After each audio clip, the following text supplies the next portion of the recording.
पेट में जाकर के वज्र से पेट फाड़ना चालू किया, काटते काटते 1 वर्ष बीत गया, तब जाकर के इसका पेट फटा और इंद्र बाहर निकल करके मुक्त हो पाए। बोल भक्त वत्सल भगवान की जय। महाराज ये बताइए, ये वृत्तासुर असुर भी था और इतना भक्त भी था, तो ये आसुरी योनि में इसको भक्ति कहां से मिल गई? कौन था ये? सुखदेव जी कहते हैं, परीक्षित, ये पूर्व जन्म का चित्रकेतु था। तमाम रानियां थी पर संतान कोई नहीं हुई। अंगराजी ने एक फल दिया तो बड़ी रानी को खिला दिया, एक बेटा हो गया। अब उस इतने प्रतीक्षा के बाद पुत्र हुआ है तो इतना प्रेम उमड़ा कि 24 घंटे उसी को खिलाए रहे। रानियों को डा हो गया कि बेटा क्या हुआ, राजा ने तो हमको देखना छोड़ दिया। मौका पा करके सबने मिल करके उस बच्चे को जहर खिला दिया। जैसी रानी को पता चला तो चीत्कार मचा दिया। राजा को पता चला तो रोते रोते बेहोश हो गए। पूरी नगरी में शोक की लहर छा गई। देवर्षि नारद अंगराजी के साथ निकल रहे थे, ये रोना गाना सुन करके नीचे उतर आए। पता चला राजा का इकलौता बेटा खत्म हो गया, तो राजघराने में पहुंचे। राजा ने जो देखा चरणों में लिपट गए कि कोई तपस्वी आए हैं, पहचान नहीं पाए। इतना रो रो करके आंखें सूज गई। अंगराजी ने कहा, कोयम स्यात् तब राजेंद्र भवान यमन सोचती। तुम इतना जो रोना गाना कर रहे हो, क्या हो गया? कौन था ये जो? महाराज मेरा बेटा था, मुझे पहचान रहे हो? आप कौन हैं महाराज? अरे मैं वो अंगिरा हूं जिसके फल से तुम्हें बेटा हुआ था। अरे गुरुदेव आप हो? चरणों में लिपट गए। गुरुदेव कुछ भी करो, आपका फल नष्ट नहीं होना चाहिए। आपका ही प्रसादी पुत्र था। यदि ये नहीं रहा तो मैं भी नहीं रहूंगा, मर जाऊंगा। अंगराजी ने कहा, राजन तुम्हारे भाग्य में पुत्र सुख नहीं है। मैंने तुम्हें समझाया था, तुम्हारी समझ में नहीं आया तो मैंने बेटा दे दिया। गुरुजी कुछ भी करो, इसे जिंदा करो, नहीं मैं मर जाऊंगा। दो टूक कह दिया राजा ने। तो नारद जी अंगराजी से कहा, तुम पीछे हटो, हम इन्हें समझाते हैं। बोलो राजन, पहले तो ये रोना धोना बंद करो और सीधे से बात करो, क्या चाहिए? बोले महाराज मुझे सिर्फ बेटा चाहिए और कुछ नहीं। तो शांति से बैठो, अभी हम तुम्हारे बेटे को जिंदा करते हैं। तुरंत राजा रानी आंसू पहुंच करके बैठ गए। नारद जी ने मंत्रोच्चारण किया और उस जीवात्मा को प्रकट कर दिया। जो बच्चा मरा था वह जीवात्मा सामने आकर के प्रकट हो गया। नारद जी बोले, जीवात्मन पश्य भद्रम ते मातरम पितरम चते। जीवात्मा देखो, ये तुम्हारे माँ बाप हैं, तुम्हारे विरह में कितना रो रहे हैं, तुमसे कितना प्यार करते हैं।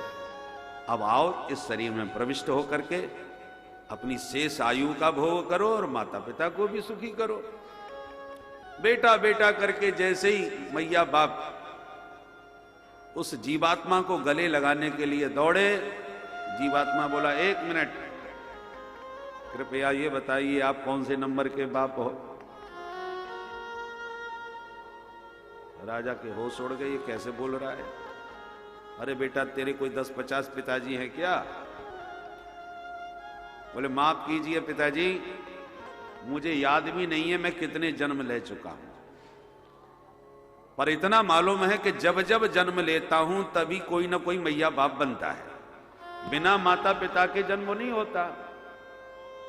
और मुझे हजारों जन्म मेरे हो चुके हैं, इसलिए याद नहीं है मैं कितने मैया बाप बना चुका हूं। कर्मभिर भ्राम्य मानस्य देव तिर्यंग नरयोनिषु। कर्मानुसार जगत में भ्रमण करते करते कभी देवता बन गया, कभी तिर्यंग योनि में चला गया, अंडज स्वेदज जरायुध, ये ऐसे अनेक मेरे जन्म हो चुके हैं। इसलिए पूछना पड़ रहा है कि आप कौन से जन्म के मैया बाप हो। नारद जी बोले, राजन परिचय दो अपना।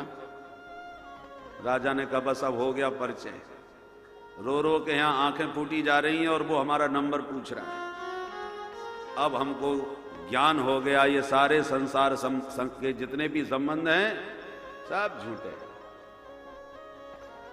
इस शरीर से पहले भी हमारा कोई दूसरा शरीर था, उस शरीर के भी माता पिता थे, घर परिवार था, पत्नी पुत्र सब होंगे, परंतु उनमें से आज एक भी हमको याद नहीं रहा। तो जैसे पिछले में से कोई याद नहीं रहा, वैसे जब अगला जन्म हो जाएगा तो इस जन्म का भी कोई याद नहीं रह जाएगा। जिनको देखे बिना हमको चैन नहीं मिलता, जिनको हम प्राणों से भी प्यारे कहते हैं, वो तो अच्छा है, प्राणों को बुरा नहीं लगता। ये तो प्राय सबसे, आप तो हमें प्राणों से भी अधिक प्यारे हो, और प्राणों का यदि मूड खराब हो जाए कि अच्छा वो ज्यादा प्यारे हैं तो उन्हीं से प्यार करो, हम ये चले, और कहीं प्राण खिसक लिए तब बोलिए क्या होगा हाल। ये सब कहने की बातें हैं।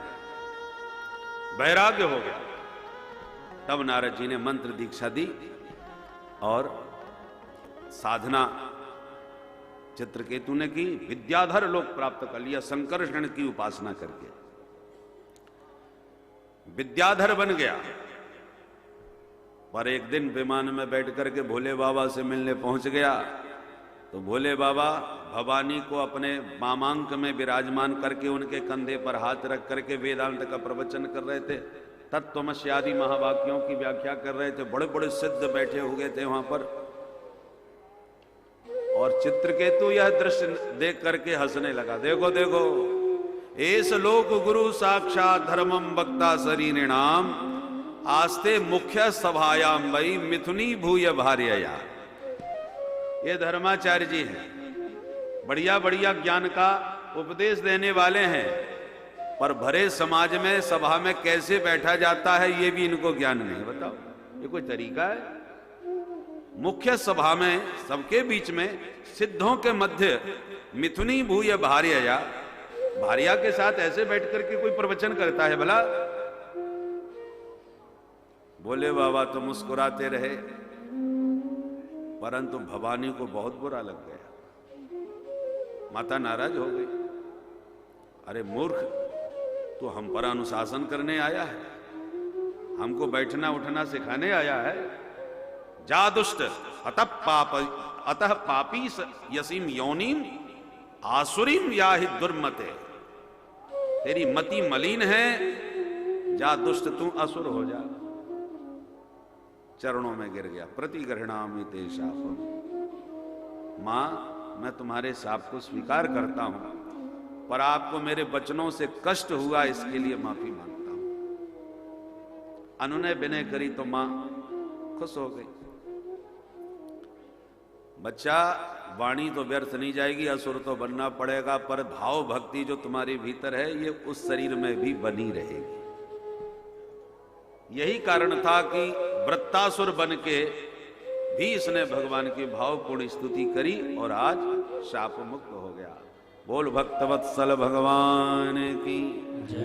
दिति के 49 पुत्र ऐसे भी हुए जो देवता बन गए, क्योंकि दिति ने पुंसवन व्रत किया था।